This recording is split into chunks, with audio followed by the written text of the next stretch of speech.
Who doesn't remember the Mighty Ducks, the team of screw-ups that nobody thought had a chance, but with the use of a certain coach who doesn't think he'll fit in, but then finds the strength to stand by his team, they will go to the finals and oh, come on. Even before this story was used over and over and over again, it was already tired. Which is a shame because there's nothing in Mighty Ducks that's especially bad, but there's nothing that's especially good in it either. Emilio Estevez plays a rich man who gets in trouble, so he's been sentenced to having to coach a little league hockey team. And of course, they're all troublemakers and goofy and wacky, and at first, his plan is to win games simply by having them call fouls. Yeah, anytime they're tapped, he wants them to fall down and fake these injuries. That's actually pretty funny.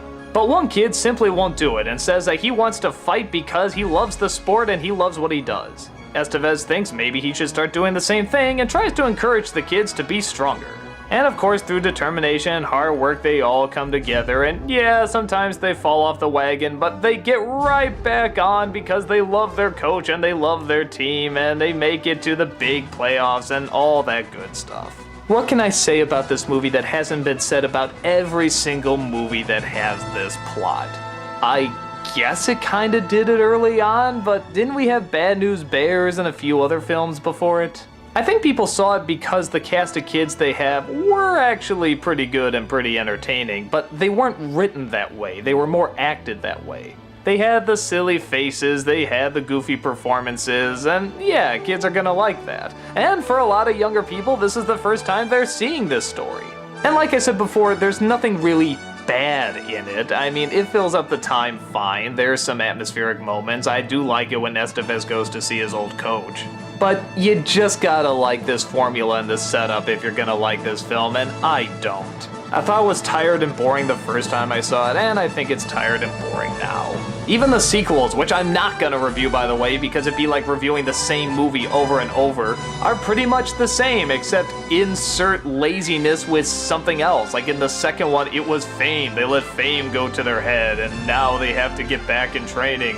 And in the third one, camaraderie and teamwork starts to fall apart, and it's just not worth it. Looking back on it years later, I just find it as a huge bore. Really tell me at the beginning of this movie you don't know scene for scene what's gonna happen. And is there really anything that hilarious to keep you connected to it? I remember when I saw it as a kid, I liked it, but once, and I didn't really get why everybody had to buy this movie and have it in their collection. And nowadays, our generation knows this story about the sports team that has to be built up and will somehow succeed as the Mighty Ducks story. But even before Mighty Ducks, this story was around, and even before it existed, it was still kind of boring. If you like it, great, but I never got into these stories, and I don't think I ever will. I know a lot of people like it, but personally, I couldn't give a puck.